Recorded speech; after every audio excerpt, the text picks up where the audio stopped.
नमस्कार, मैं हूं संजय भाटिया और आप देख रहे हैं लोकमत हरियाणा न्यूज़।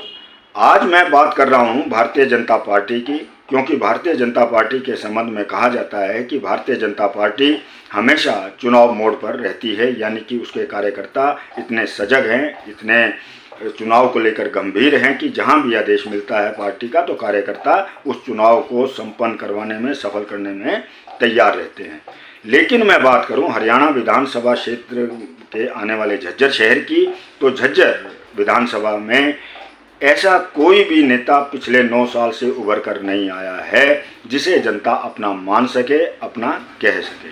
आखिर इसके पीछे क्या कारण है कि कोई भी नेता अब तक शहर में उभर कर नहीं आया है, लोगों के बीच लोकप्रिय नहीं है। शायद झज्जर ही एक ऐसा विधानसभा क्षेत्र है जहां पर सत्ता होने के बावजूद भी, राज्य में भाजपा की सत्ता होने के बावजूद भी कोई एक सशक्त नेता उभर कर सामने नहीं आया है, जो कि बहुत चिंता का विषय है। वैसे तो भाजपा के प्रदेशाध्यक्ष ओम प्रकाश धनखड़ भी झज्जर जिले के रहने वाले हैं, झज्जर के निवासी हैं, लेकिन ओम प्रकाश धनखड़ के ऊपर पूरे हरियाणा का भार है। वह पन्ना प्रमुखों की रैलियां करके, कार्यकर्ताओं के बीच में जाके पूरे हरियाणा का भ्रमण कर रहे हैं। मैं तो कहता हूं, उनके संबंध में एक बात कहता हूं कि भाजपा के प्रदेशाध्यक्ष जितनी मेहनत कर रहे हैं, जिस प्रकार से पन्ने पन्ने को जोड़कर एक किताब बना रहे हैं, वहीं दूसरी ओर अगर झज्जर शहर के नेताओं की बात की जाए भाजपा के, तो वह उन किताब के पन्नों को फाड़ने का काम कर रहे हैं। यानी कि जो मेहनत प्रदेशाध्यक्ष ओम प्रकाश धनखड़ जी कर रहे हैं, उस मेहनत पर पानी फेरने का काम ये लोग कर रहे हैं। 9 साल हो गए हैं, कोई भी नेता जनता के बीच में नहीं आता है, नहीं आ रहा है। इससे लोगों में भारी निराशा है। पिछले विधानसभा चुनाव में डॉक्टर राकेश को भारतीय जनता पार्टी ने टिकट दी थी। लोगों को भी उम्मीद थी कि डॉक्टर साहब बड़े अच्छे ढंग से चुनाव लड़ेंगे, और उन्होंने लड़ा भी सही, लेकिन वह किसी कारणवश वह हार गए। जब तक चुनाव चला डॉक्टर राकेश जमीन पर दिखाई दिए। जैसे ही वह चुनाव हारे, धीरे धीरे उनका संपर्क झज्जर से कम हो गया, झज्जर के लोगों से कम हो गया, कार्यकर्ताओं से कम हो गया। इससे जहां आम जनता में भारी निराशा दिखाई दी, वहीं कार्यकर्ताओं में भी निराशा दिखाई दे रही है। कार्यकर्ताओं का भी कहना है कि विधानसभा चुनाव लड़ चुका व्यक्ति को यह कर्तव्य बनता है कि वह बेशक चुनाव हार गया, लेकिन उसे जनता के बीच में तो रहना ही चाहिए। अब भी समय है, अगर डॉक्टर राकेश जनता के बीच में आते हैं, उनके दुख दर्द में शामिल होते हैं, तो संभावना उनकी भी बन सकती है कि शायद भारतीय जनता पार्टी उन्हें टिकट दोबारा से दे सकती है। लेकिन डॉक्टर राकेश इसी प्रकार से निकले नहीं, घर ही बैठे रहे, लोगों के बीच में नहीं गए, तो संभावना टिकट की कम ही दिखाई देती है।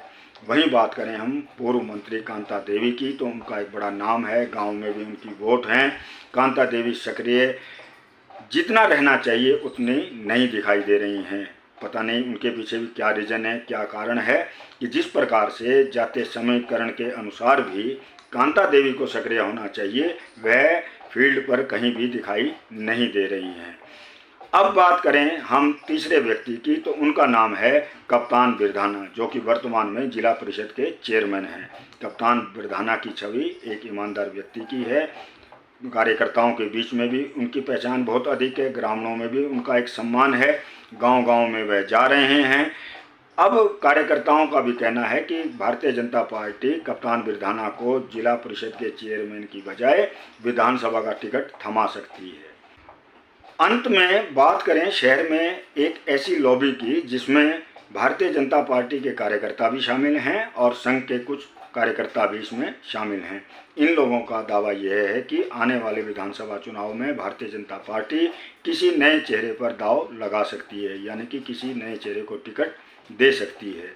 इस लॉबी के सदस्यों का यहाँ तक कहना है कि पिछले 9 साल में जिस प्रकार से भारतीय जनता पार्टी के नेता लोगों के बीच में नहीं पहुंचे हैं, उससे पार्टी की छवि को नुकसान पहुंचा है। अगर इसकी भरपाई करनी है तो किसी नए चेहरे पर दाव भारतीय जनता पार्टी को लगाना पड़ेगा।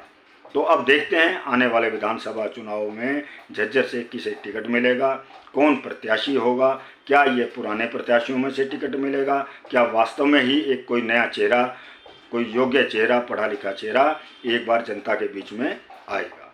तो अब अगली बार हम बात जो करेंगे वो हम करेंगे झज्जर से कांग्रेस की, कि कांग्रेस की क्या स्थिति है। तब तक नमस्कार।